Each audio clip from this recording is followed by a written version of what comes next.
Good morning बच्चों, कैसे हैं आप लोग? अच्छे हैं? स्कूल तो कम ही जा रहे हैं, गर्मी का महीना चल रहा है, छुट्टियों का मजा ले रहे हैं, फिर भी पढ़ाई का रोटेशन नहीं बिगड़ना चाहिए।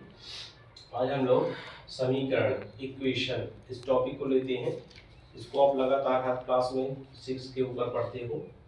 इसमें इसकी अगर परिभाषा देखें तो परिभाषा है वह कथन जिसमें चर एवं अचर संख्याओं को समता चिन्ह के साथ दर्शाया जाता है, उसे समीकरण कहते हैं। उदाहरण के लिए जैसे 2x बराबर 5, ये आपका चर अचर और समता चिन्ह के साथ बायां और दायां पक्ष एक साथ लिखा हुआ है, ये समीकरण का रूप ले लेता है।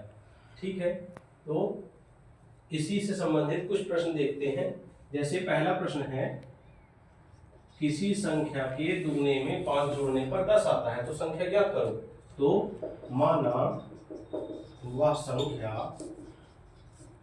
यक्ष है, माना वह संख्या यक्ष है। अब किसी संख्या की जगह हो गया यक्ष संख्या और उसका दुगना यानी 2x, तो प्रश्नानुसार ले लेते हैं। प्रश्नानुसार 2x में 5 जोड़ने पर यानी धन 5 बराबर आ रहा कितना 10। तो इसको सॉल्व कर दीजिए आप। तो 2x बराबर 10 पक्षांतरण करते हैं तो प्लस आपका इधर हो जाता है -5। तो 10 में 5 तो 5, x बराबर 2 आ जाएगा आपका यहाँ।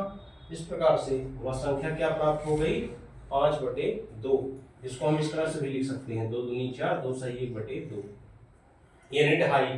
तो 2.5 अगर जोड़ेंगे तो 5 होगा, यानी 2.5 का दुगना 5 और 5 में 5 जोड़ दिए कितना आ गया 10।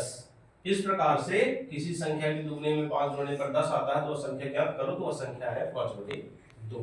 तो बड़े सरल ढंग से जो है तो हमने समीकरण के माध्यम से इस प्रश्न को हल कर लिया। और एक उदाहरण देखते हैं।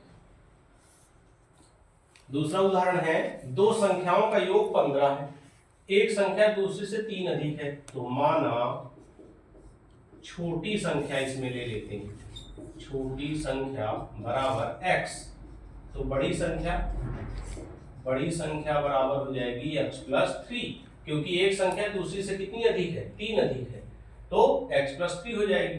तो संख्या निकालना है। अब दो संख्याओं का योग तो प्रश्नानुसार कर लो।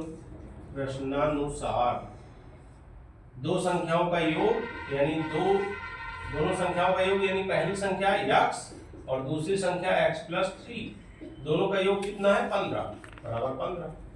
x को प्लस कर देते हैं तो 2x + 3 = 15। तो 2x = 15, इसको पक्षांतरण करते हैं तो -3। तो 15 में 3 12, x = 2 से डिवाइड कर दीजिए, 2 6 जा x = 6 आ गया।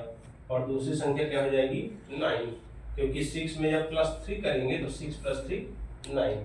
तो छोटी संख्या ये 6 हो गई और बड़ी संख्या 9 हो गई, 9 6 15 हो गई। तो बड़े सरल ढंग से इसको भी आप निकाल सकते हैं। इसी तरह से तीसरा उदाहरण है, वह संख्या कौन सी है जिसका आधा उसके तिहाई से 35 अधिक है। वह संख्या कौन सी है जिसका आधा उसके तिहाई से 35 अधिक है। तो माना वह संख्या ले लेंगे x, माना वह संख्या x है। अब आधा हो जाएगा कितना x/2, तिहाई हो जाएगा कितना, तिहाई बराबर हो जाएगा x/3। अब प्रश्नानुसार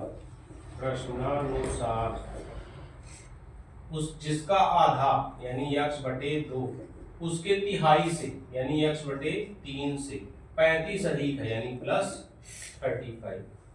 अब इसको सॉल्व कर लेते हैं तो x/2 इधर लाएंगे तो x/3 = 35। 3 2 या 6, 3x - 2x = 35।